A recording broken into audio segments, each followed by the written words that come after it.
In this podcast episode, we want to introduce you to our BCEN friend Roger Casey.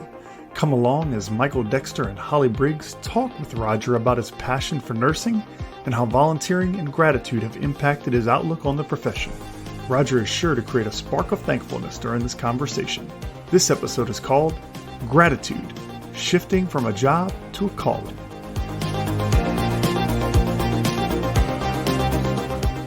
Hello, and welcome to the BCEN Friends podcast, where we hold interesting conversations about learning with a range of thought leaders, BCEN certification holders, and industry professionals.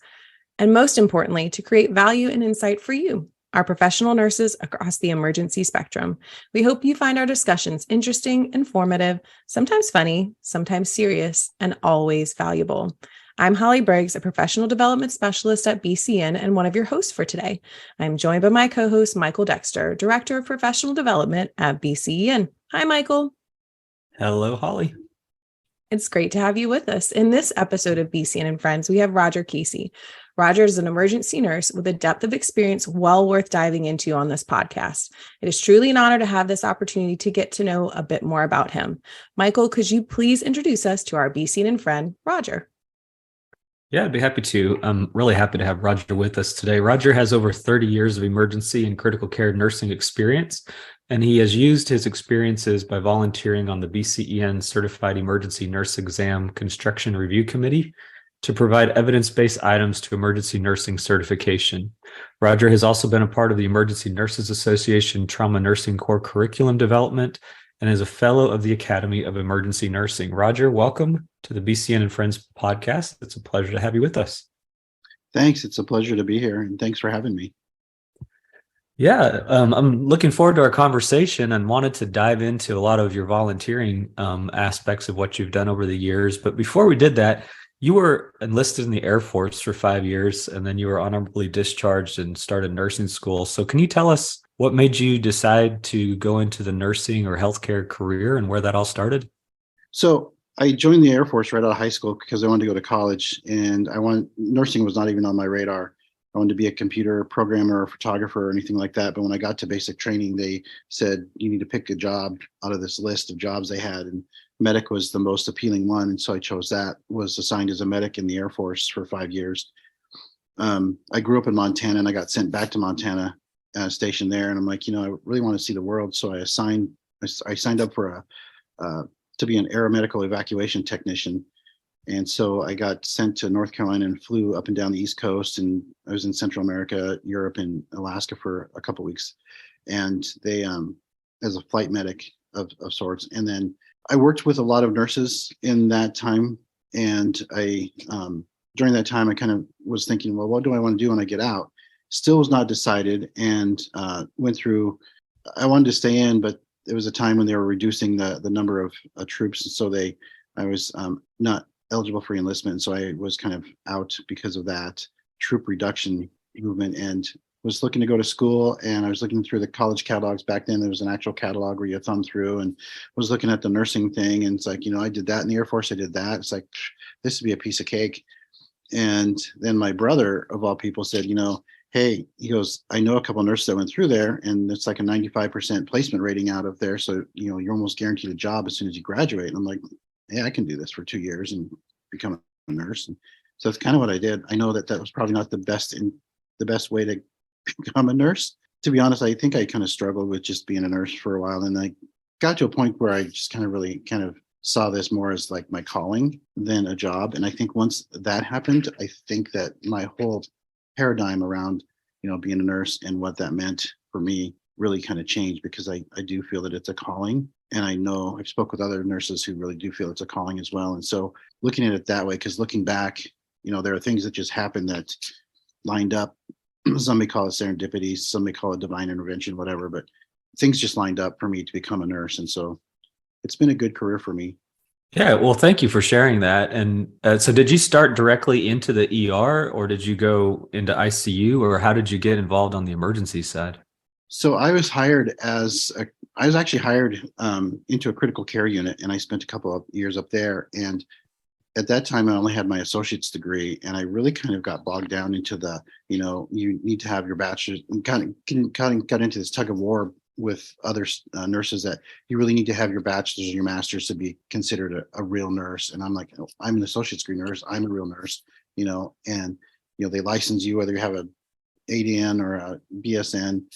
I kind of got a little burnt out on the ICU based on that. And then I was engaged and we moved back to our hometown here in Washington. And then we both got a job. My first wife was a nurse as well. And we got a job at a hospital, and I was working med surg after that. And they would give me like all of the sick patients. And so there was one night I remember I had like about 10 patients. This was before nursing ratios and all that stuff.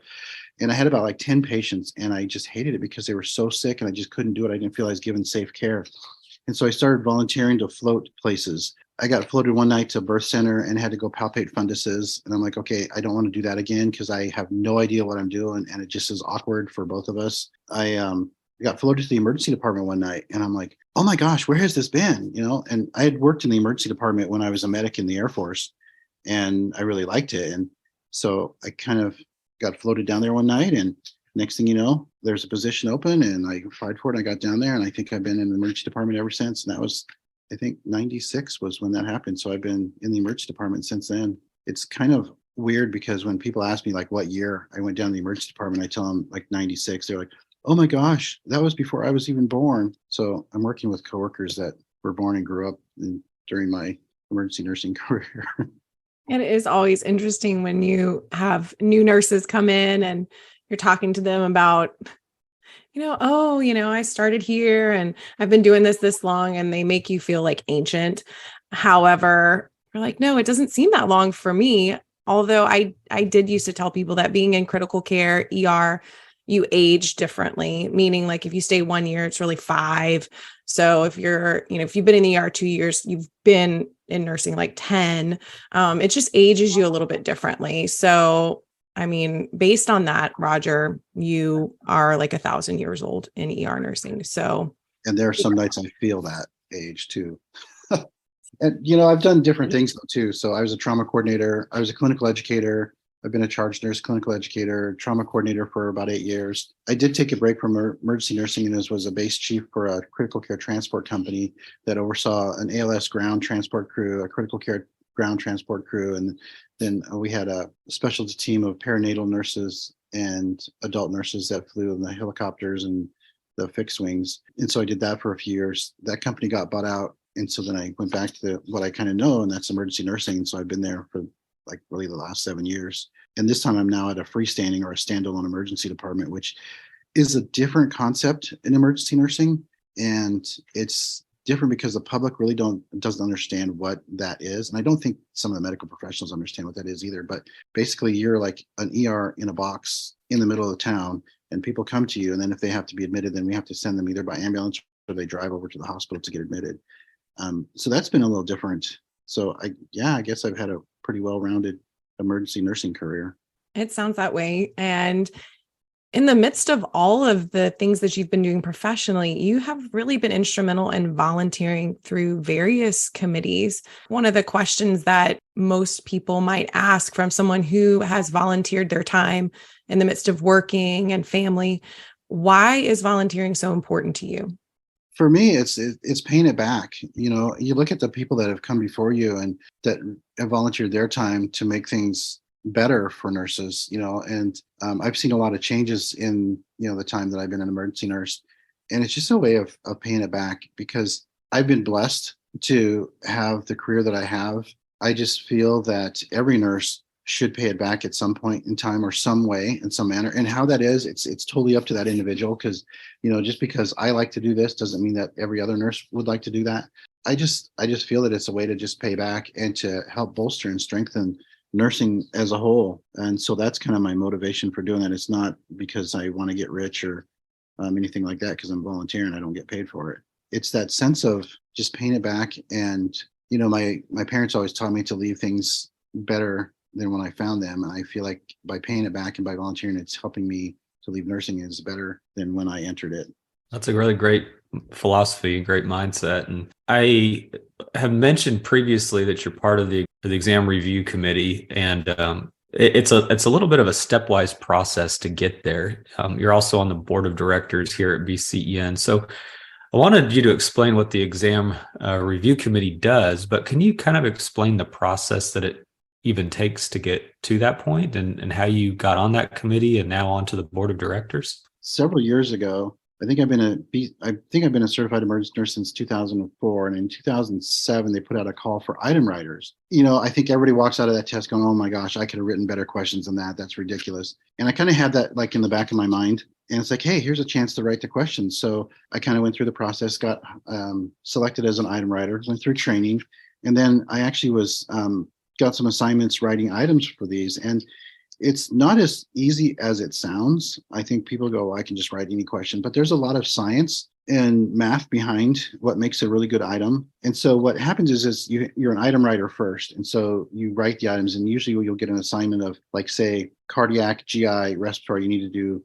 so many of these. And here's the topics. If you look at our outline for the test, it's the items are really based on that outline. So you write those, and then those get sent up to mentors. The mentors are the people that sit on the exam committee, and they look at the item. And and in order to go to the exam committee, you have to have a certain amount of years, and I can't remember how many years it is, as an item writer before you're selected to the exam committee. So the exam committee is made up of experienced item writers. Everybody is a mentor on the exam committee. So when you're selected to be on the exam committee, then you're mentoring these item writers to help produce better items, and you kind of send back feedback to them to help grow them as an item writer. And then the other thing that the exam committee does is, once we get all those items in, then they kind of collate them, and then we look at them to make sure, are they referenced well?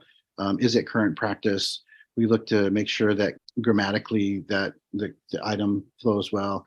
We look to make sure that the items, there's the key, which is the correct answer, and then the distractors, which are the incorrect answers. Are the distractors, are they plausible but incorrect? And so we do spend time doing that. Even as an exam committee member, we probably, if you look at the items that we review and they kind of put them in test format and they send them to us, we probably take the equivalent of like about 4 CEN tests a year, just based on all the items that have been produced. And then we look at them as a committee, and then we either try to fix them, or if it's not fixable, or if it's not current practice, or we just don't have time to deal with it, we'll kind of push those aside, and then we'll move the others forward. And then those items that get moved forward get put out on the test as a pre-test item. And so then they gather data and statistics. And then we bring those back and look and see if they're still relevant, if the statistics look good. And then we kind of put them out on the exam. It's kind of I don't mean to demean the testing experts, but it's kind of a geeky, nerdy kind of thing. And so it kind of fulfills that geeky, nerdy thing, because you look at the data on these questions, and every item that's on the exam tells you how many times it was used, what people chose. So like how many people actually got it right.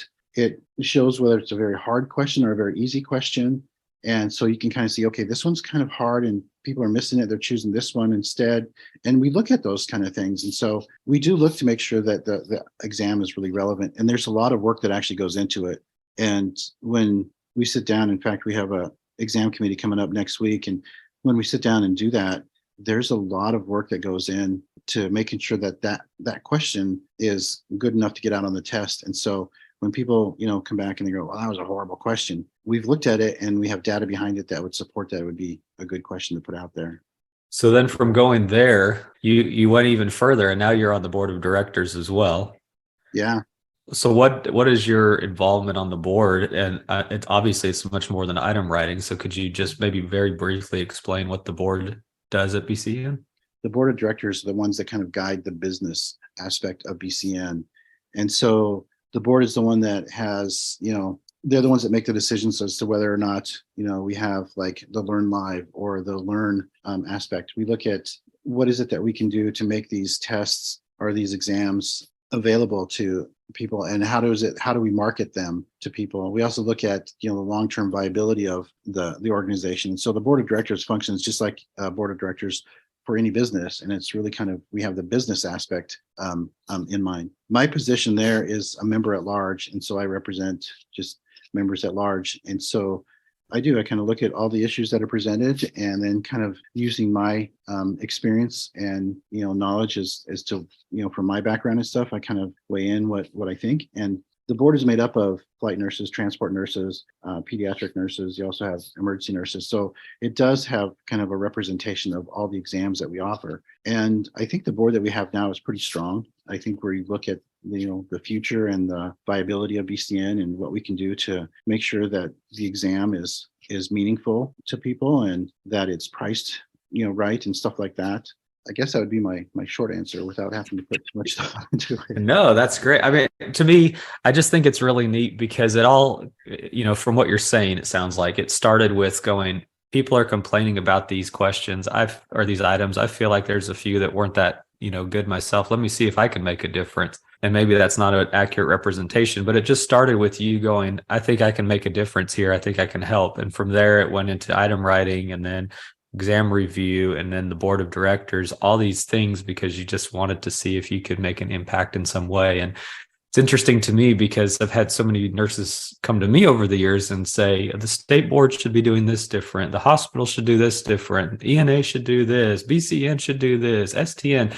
Everybody has their opinion of what organizations should do, what hospitals should do. But very few actually go, you know what? I think this should be changed and let me be the one to try to change it. And I think that's really cool that you stepped out and decided to do that. And this is where you are today. So thank you for sharing that journey with us. Yeah, I had a manager that I was working with during that time. She was actually the motivation for me to become certified. But she always had a philosophy that it's okay to complain about something, but bring a solution. So don't just sit and say, this really needs to be done this way, or this really isn't working, or this isn't working. It's like, it's okay to say that, but say, okay, this isn't working. How about this idea? And so I think it was based on that it's like, okay, yeah, I could probably write better questions than that. And honestly, looking back, some of those questions are actually pretty well written. Yeah. But yeah, so it's kind of that, you want to make a difference, but it's okay. If this isn't working, you want to complain about it, offer up a solution to it. And I've tried to do that even going forward, not just with BCN, but every aspect of my life. It's like, okay, this isn't working. What would be a better alternative? And sometimes it gets back to like, okay, well, this is the best way to do it. Well, Roger, I just want to thank you for all that you're doing, all that you have done, and that you continue to do when it comes to BCN and all of the different organizations that you're involved in. So one of the other things that you have shared in the past is how you express gratitude to your coworkers, and you've left notes on charge nurses, desks, phones, you're expressing gratitude. Can you explain to the listeners what prompted you to kind of make these efforts of gratitude towards other people? I didn't really start doing that until right about the time the COVID pandemic hit. I remember sitting out in the parking lot in the back of the emergency department, and I did not want to go to work. And I think this was like at first, I was grateful that I had a job that I could go to because everybody else was staying home and not working. And I was just grateful I had a job to go to. And then as more and more people started coming back to the emergency department, I really felt that it was just being overwhelmed. It's like, man, I don't want to be here either. And I remember one day I was sitting out in the back in my truck waiting to go into work. And I'm like, I could drive away right now and nobody would ever know I was here. I just call in sick and I would just skip today. And I thought, no, I need to go in because, it's my commitment. I said I'd be here. I'm here. They probably have me on camera. And anyway, I said, if there's just one thing that I could be grateful for today, let me just pick one thing that I'm grateful for. And so I went in kind of with that attitude. And I did find like one thing I was grateful for. And then that kind of started to change as well, because then you find another thing that you're grateful for, and I think for that day, it was like, I'm grateful that I do have a job to go to. And then I'm grateful for my coworkers because they're in this as well. Then you just start to find other things. I'm grateful that I was able to have this conversation with this patient. And the way the charge nurse phone notes kind of came about, I call them sticky note encouragements. I was trying to learn Spanish, and we had a nurse that was very fluent in Spanish. And so I'd get on Google Translate and write a note on the charge nurse phone. And I found that I started saying, I'm grateful to you for this. And then it kind of stuck. She went off to another department, but I just kind of found that if I leave little notes and I tuck it away because we have those little flip phones. So I just fold it in half, tuck it away. And so then when they use the phone at some point in time, they open up and there's a note that says, hey, welcome to work. I'm grateful for you. And I always try to find one attribute that I'm grateful or appreciate about them. Like I appreciate your hard work ethic. I appreciate your quiet leadership style. And then on the back, put like a little fun fact. And it's kind of caught on. And there are nights when I'm not charge nurse and I see that other charge nurses are doing it to other charge nurses. So they open up and there's a note of encouragement for them. So that's kind of how that got started. It was just kind of if I could just find one thing that I'm grateful for, that I can still do my job. And that really did start a paradigm shift in my mind, that it really helped me to focus not on the negative aspects of the job, because I think any job has negative aspects and you can focus on those until it like just becomes your entire focus. But when you start to focus on what is it I'm grateful for, even if you have coworkers that may be annoying, you're still grateful that they're there and that they're doing their job. It was such a paradigm shift for me. And then I started to say, okay, I can do this. And it really kind of was probably more self-help for me. And I found that by doing that, I've kind of built up some resilience. I know you hear those buzzwords around, and I'm not kind of like a touchy-feely kind of guy, that shares his emotions all that much. But I do feel that doing this really kind of has changed my attitude a lot about people that I work with, about patients, about life in general. And it is a hard job that we do. I don't think people really realize the things that we see and do in the emergency department, but just having that attitude that, I'm grateful for this. And I've worked some crazy shifts that, I've had people die, and there's still something you can find that you're grateful for. It started out for me kind of almost like a self-defense or self-preservation mechanism that's just kind of turned into helping just redirect my focus. A really great thing you're doing that's obviously impacting a lot of people and sounds like impacting the morale of the department as well as you personally. But, one question we ask everybody on this podcast is about a moment or a person or something that has happened in your career that's really impacted you. And it sounds like you've impacted quite a few others. And you mentioned previously that a previous manager had made an impact on you as well. And so I don't know if it's a patient, I don't know if it's a coworker, a family member, or who, but is there somebody in your career that you look back on and you go, that really made an impact on me? There are probably two people that I would say made a huge impact on my career. First one was one of my nursing instructors. I think that was, I probably would have walked away from nursing, probably wouldn't even graduate nursing school, because once I got into realize what nursing was, then I probably was in nursing for the first few years with my eyes shut. It's like, I don't know what nursing is. It's a job for me. And it was one of my nursing instructors who really was a mentor to me at that point in time. And then, my previous manager, who told me, it's okay to complain, but bring a solution. I worked under her as a clinical educator and as a trauma coordinator. So she was my manager for the longest time in my nursing career. And I really learned a lot from her. And I really learned how to interact and deal with people and situations. And so I think those two people probably impacted my career the most. I think you could take like any category, really, patient, family members. I mean, there's a lot of people, but those are probably two that stand out the most to me. One was Mary, who was the nursing instructor, and then Annette, who was my manager. Those two are the ones that probably impacted my career the most. Well, thank you for sharing that with us. I always love to hear the response to that question, because no matter who we ask, I always find it just inspiring to remember, even, in my own personal life, those who've helped me move forward. And sometimes it was in little small tidbits of encouragement and or critiques. And then also just trying to keep you focused on what it is in this profession that is going to keep you here. So thank you for sharing that with us. I do have a few rapid fire questions that we would like to ask you just so we can get to know you a little bit better. But Roger, what would you be doing if you were not in your current role? I'd probably be like in Mexico, probably in Cabo with like a little beach cantina, just hanging out with my wife and family and friends. People would come down. It'd be like an exclusive club. We're invited. Thank you. I know both Michael and I would like to go ahead and reserve our spot down on the beach somewhere, please. Thank you. I'm going to need a lot of sunscreen. All right. So I also have some more questions. And with these categories, it can be like best of all time and or something current. So what is your favorite book? My favorite book?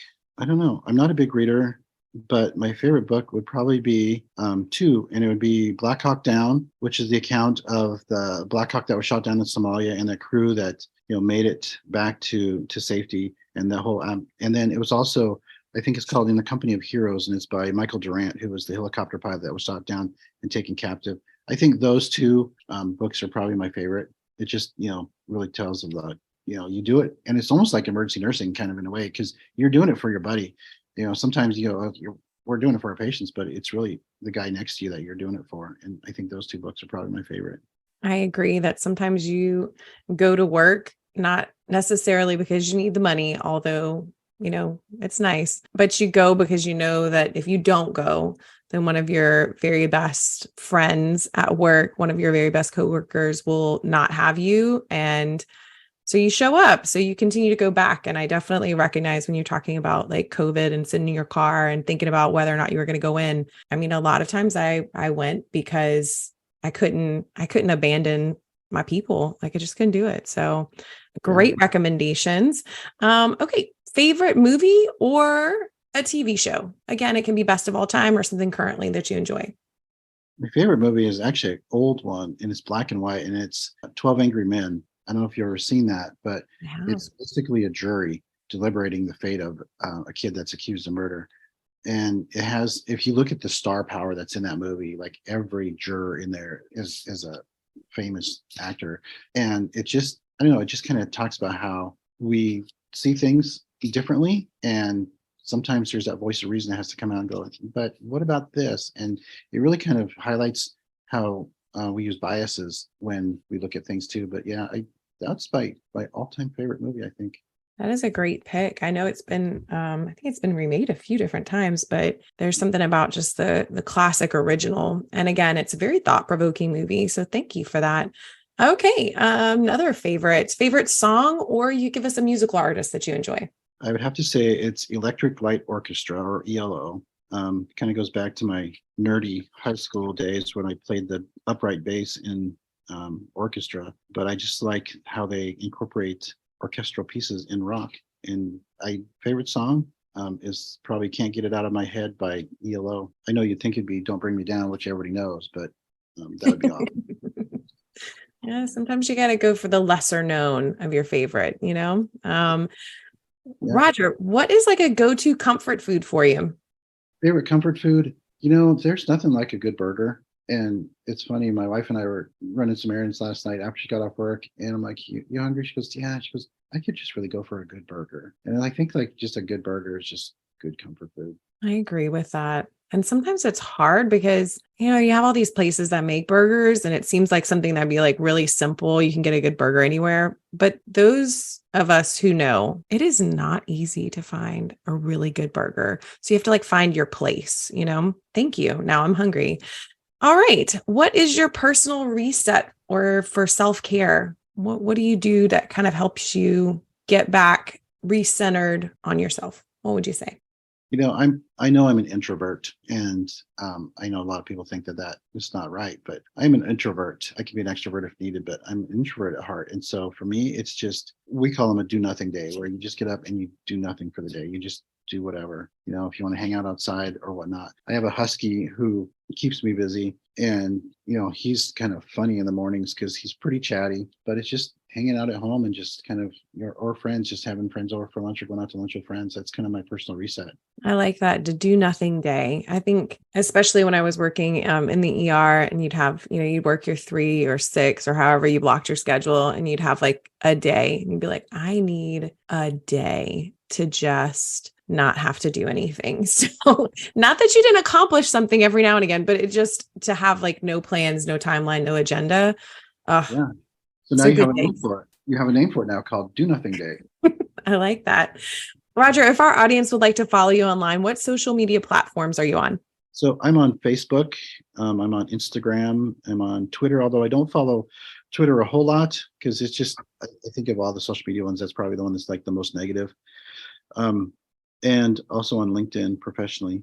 Well, we will have those listed on our Podbean account. So thank you for that, Roger. Roger, I wanted to thank you for being on this podcast and sharing with us. I really like what you said about getting involved. I really like what you said about inspiring and encouraging others. And on top of that, it's been great getting to know you. I've spent some time with you in person and on different calls and things, but it's always nice getting to know more about you. So thank you for sharing that with us, both personally and professionally. It's been really nice time talking with you today. Yeah, thank you. I appreciate the time and the invitation to come on. Well, I want to take this time to thank Roger for joining us for this episode of BCEN and Friends. Thank you, Roger, for sharing your knowledge, your time, and your passion with us. We are looking forward to spending some face-to-face time with Roger at Learn Live in Dallas, Texas on May 15th through 17th of 2023.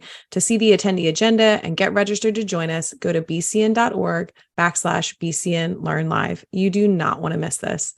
And to all of our listeners, we hope you will stay tuned as we continue on with BCEN and Friends and bringing you new, meaningful content and perspectives. If you have a suggestion for an episode, please email us at bcn@bcn.org.